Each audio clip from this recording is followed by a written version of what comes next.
What's going on, everybody? Welcome back to another video, and today we're doing an audio only review. So if you got some things to take care of, maybe you've got some laundry to take care of, maybe you're driving on the road, no need to worry about looking at my ugly face as I talk about this movie or worrying about any footage or anything like that, because today I just wanted to talk about this movie. Number one, because I'm kind of tired, woke up early to watch this movie, and also because I'll go ahead and start this off by saying that right now this is sitting at the top of my list for the worst film I've seen this year, which I have claimed on a couple of other films this year, which just goes to show how even though there have been some phenomenal films this year that I have praised highly, there have been quite some stinkers this year as well. So, in the case of this film, it's titled All Jacked Up and Full of Worms. It's directed and written by Phillips and stars people like Philip, Botello, Betsey Brown, Trevor, Dawkins, Mike Lopez, and many more. And this film comes in at about an hour and 11 minutes. It's not very long, but honestly felt like one of the longest films that I watched this year. Yeah, this is a movie that just goes for bonkers and bizarre and insane and overly metaphorical, and I don't really feel it sticks the landing.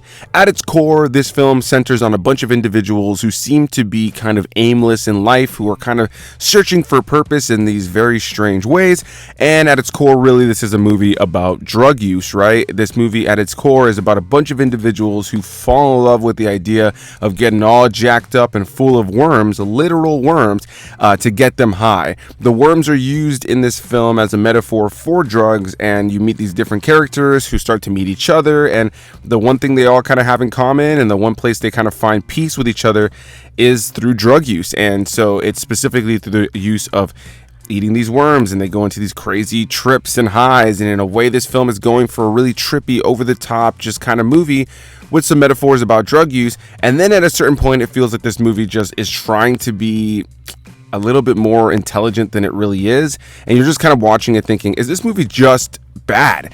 There are elements about it where I was thinking, okay, what's the metaphor here? Like, what is it trying to symbolize? But then I had to start questioning to myself, am I just reaching for something to try to make sense of what I'm watching?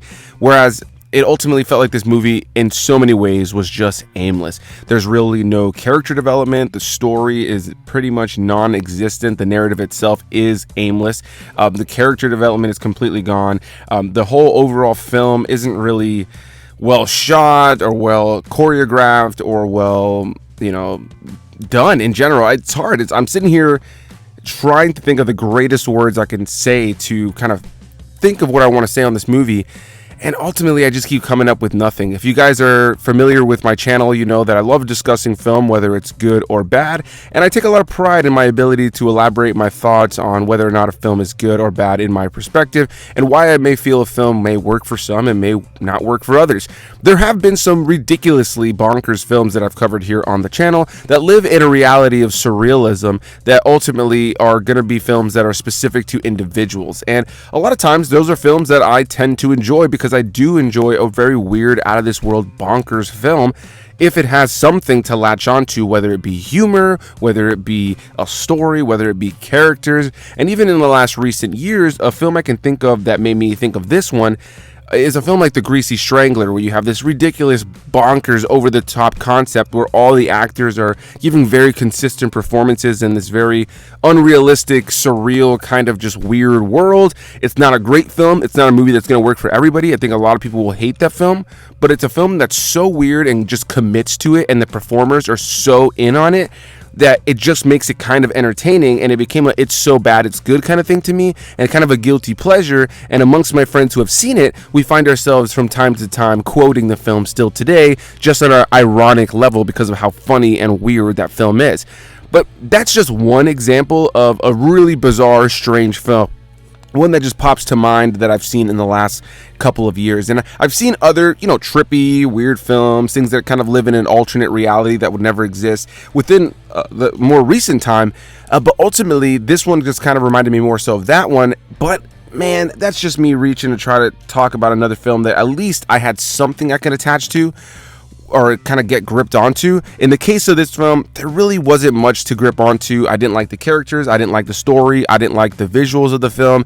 You know, the metaphorical element around drug use, you know, was interesting at first, but ultimately felt aimless as the film progressed on. And I feel like I just really just wasted an hour and 11 minutes of my life. So I have to be completely honest when I say that I do not recommend this film at all. I do not think this is a movie that's going to work for anybody. I don't think this is a movie that's going to even work on a guilty pleasure kind of, hey, if you're into like really weird films, go watch this movie.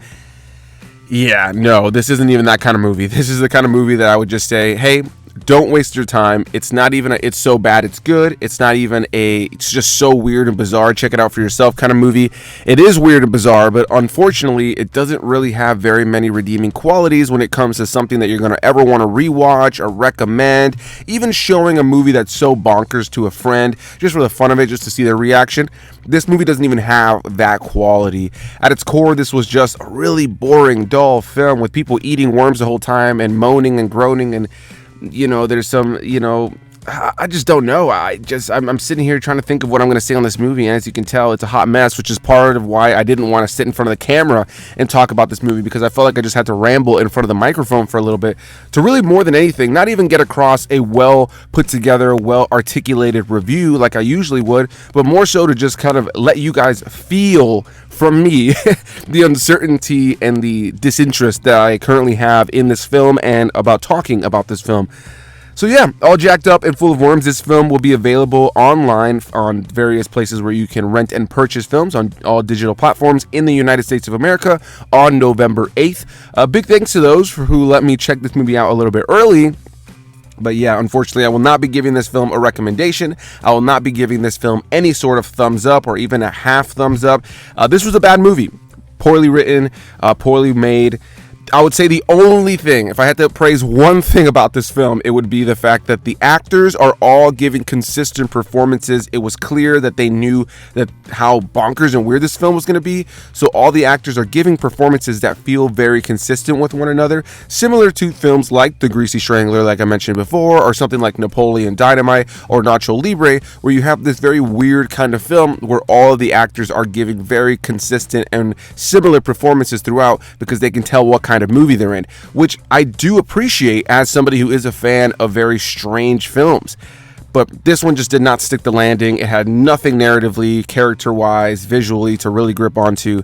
It gets trippy at some points, but it's not even worth watching. I'd recommend tons of other films that are trippy before you even try to watch this one. So, all jacked up and full of worms. November 8th is when is it available. Sorry for just listening to me ramble for this whole time. I hope you guys enjoyed this, and yeah, just avoid this one like the plague.